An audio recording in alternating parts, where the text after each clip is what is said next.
Well, hello and welcome. My name is Mark Epner. I'm a Chicago-based pilot with over half of my 2,000 plus hours in a Cirrus SR-22. Currently, I fly this 2011 normally aspirated G3, but also fly other aircraft when the opportunity presents itself. I love flying every bit as much as you do and look for ways to share that common bond through multiple paths, including this channel, as well as Simple Flight Radio, which you can find at simpleflight.net. My goal for the channel is to share my passion for aviation with others that share that same sentiment and do so with an eye towards proficiency, safety, and fun. Whiskey Kilo. Cirrus 973 with Sierra Delta. You're cleared to the Chicago Executive Airport as filed. On departure, climb and maintain 3,000. Expect 5,000 as a final. Departure control frequencies 121.0 and squawk 4316. Hold for release. All right, cleared to the Chicago Executive Airport as filed. 3, expect 5 and 10. 121.0, squawking 4316. Hold for release. Cirrus 3 Sierra Delta, read back correct. What runway and when are you ready? Runway, I'm right here at runway 7. I'll take that and be ready in about 5 minutes.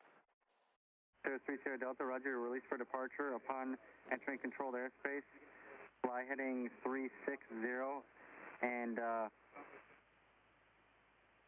expect radar vectors Krenna.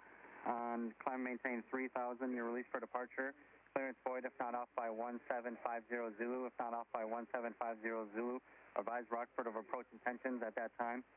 And time now is 1740 and a quarter.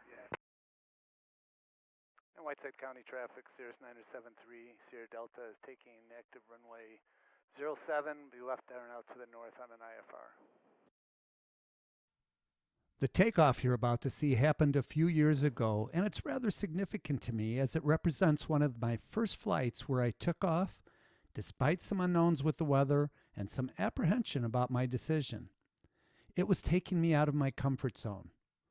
Prior to this flight, I became increasingly frustrated that I wasn't leveraging my instrument rating in a way that significantly increased my use of the airplane. Ceilings and visibility alone would not make me cancel my flight, but pre-flight briefings that included comments like you see in front of you from the National Weather Service would ground me. Or I'd not depart on a beautiful Friday if Sunday's return flight weather looked ominous. Time and time again, I'd say no to flying and drive instead. It was easy to rationalize. Better to be on the ground wishing I was in the air versus the opposite. Better safe than sorry. All the things we are taught as private pilots. But then I had to deal with the frustration of driving the trip under what turned out to be flyable skies. I finally got to the point of committing myself to building the knowledge, skills, and confidence necessary to make more flights. But I needed a plan to get there, and it started with studying and talking to other pilots that seemed to have what I was missing. And I found the answer in my experiences as a parent, a negotiator, and baseball. And that's what we're going to talk about today. And Rockford approach at Cirrus 973, Sierra Delta, 2,200, climbing 3,000, heading 360 off Whiteside. Cirrus 973 Sierra Delta, Rockford departure ident. Ident 973 Sierra Delta. November 3 Sierra Delta, radar contact 3 miles north of Sterling, reaching 3,700, proceed direct Krenna. Direct Krenna, do you mind if I continue north a little bit to get out of the rain before I turn Krenna? November 3 Sierra Delta, yeah, no problem, just advise when able, direct Krenna. Okay, advise when able, direct Krenna, currently 360, 3,000. Southwest 3803, contact Chicago approach 120.55. I know you're asking, how does parenting, negotiating, and baseball help us get more utility out of an airplane? Well, it all comes down to the one decision that impacts every pilot on every flight, and that is the go, no-go decision. I suspect that it is an easier decision for the professional pilot, but for very good reason that's not the case for your average private pilot. So let's make the comparison, because as a parent, I had a philosophy of finding a way to say yes. Think of that as your go. That meant my wife and I worked with our 2 sons to eliminate the reasons we would say no to their requests. It could mean accelerating their chores or homework completion, eliminating concerns that we had, or them finding ways to address their conflicting commitments to others.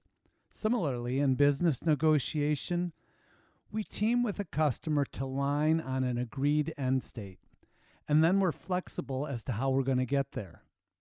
Undoubtedly, that includes some give-to-get discussions. So translating that to flying, it means being flexible, understanding that I may have to divert or adjust my time of departure or route I'm going to take to get to that destination. Working with air traffic control to get to our common goal of keeping things safe. On this flight, I was heading into some very heavy precip. While the convective activity had moved off to the east, I was not excited to go into worsening conditions that I knew were there when I would turn east. My pre-flight showed that it was really much better to the north, hence the reason you hear me ask ATC for a northerly heading until I reach better conditions. Similarly, while en route to Kansas City, the weather started to look a little bit challenging. A system was coming in and really building. Thankfully, because I was flying someone else's plane who had an in-op XM weather system, I had grabbed my iPad and Stratus to ensure that I had the in-cockpit weather. The bad news is that on the trip, the iPad overheated and completely shut down.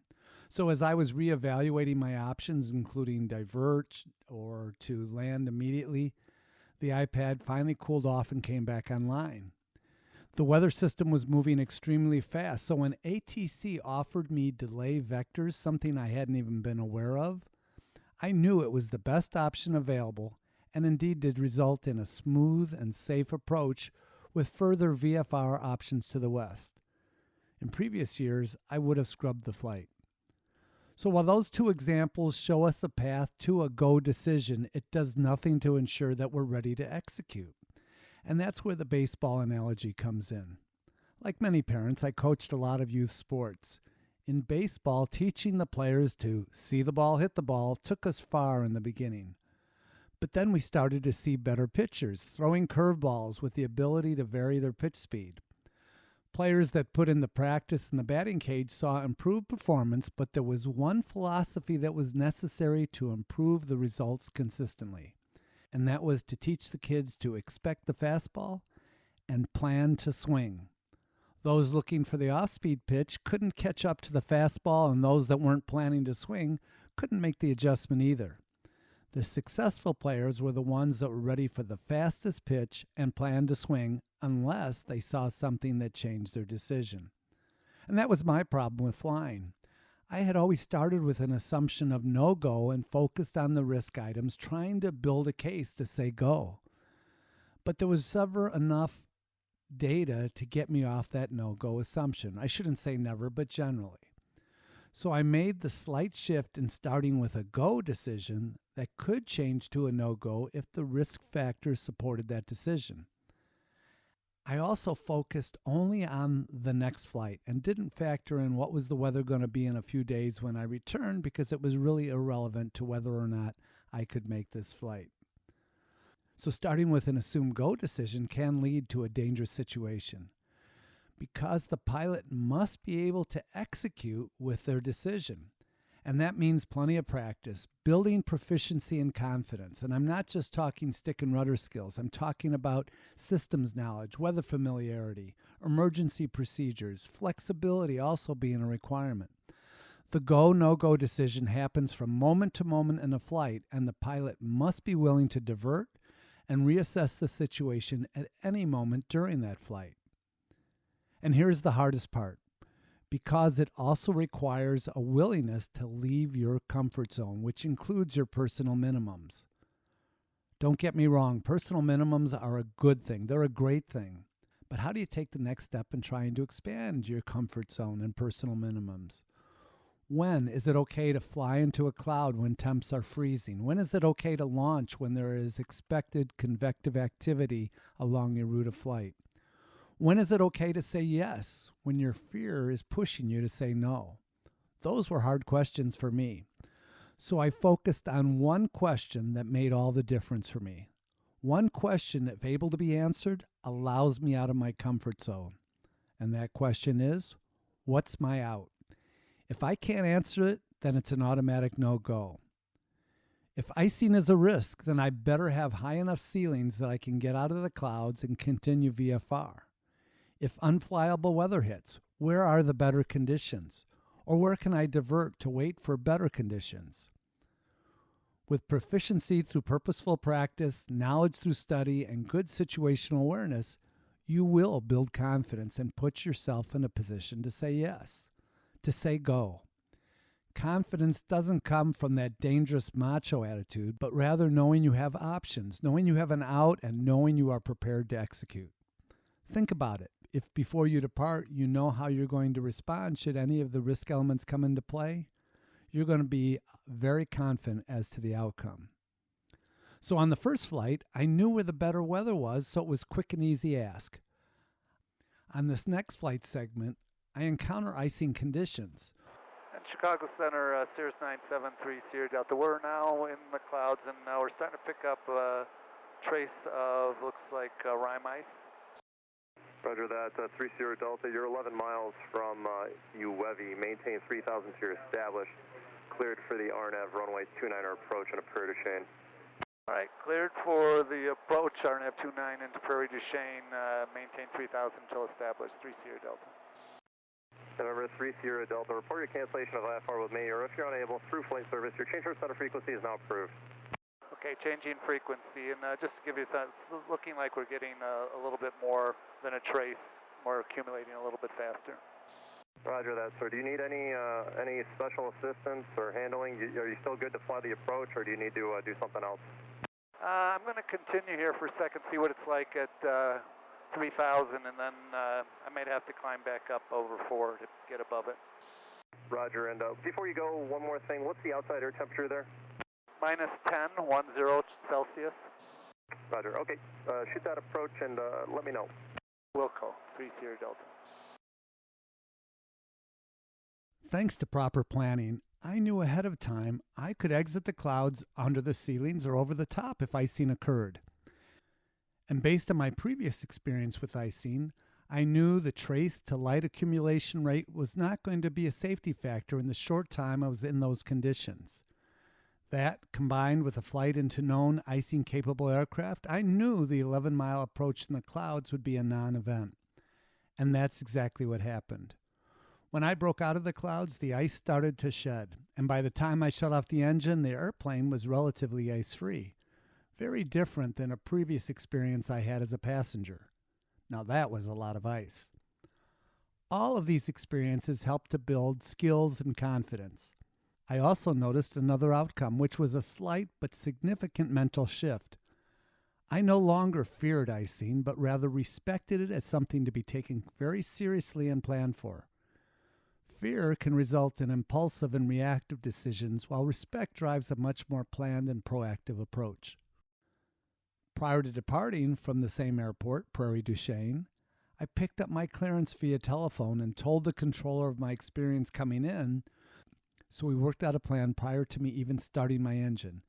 It included a climb to my ultimate altitude without any leveling off. Plus, I knew I could still descend out of the icing should anything unexpected happen on the way around up. to 108. Okay, got the right tank. That's that. Got that set in. Got this. I'm going to put pitot heat on. And I'm going to put ice on.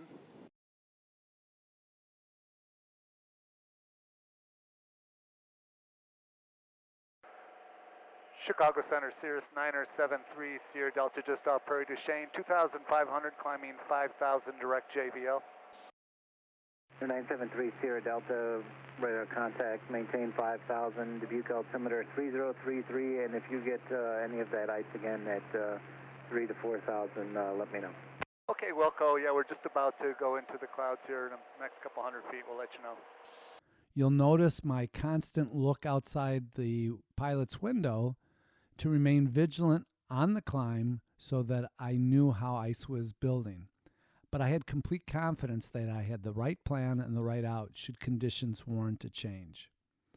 The bottom line here is that while we cannot always control risk factors, each of us is empowered to make ourselves better, to expand our comfort zone and personal minimums, and to get more utility and value out of general aviation without taking on undue risk.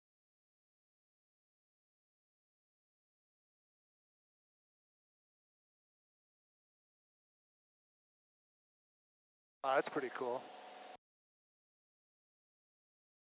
And Chicago Center for Cirrus 973, Sierra Delta, who came out on top 3900, just a trace picked up on the way up. And you encountered bases around 3,000?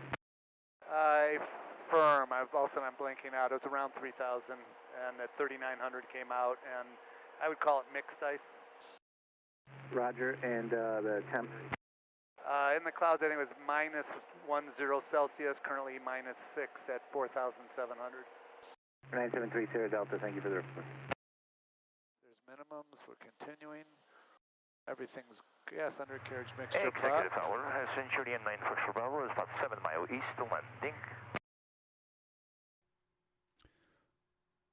But of course, every situation is unique. Every pilot is different, and what works for me may or may not work for you, and vice versa.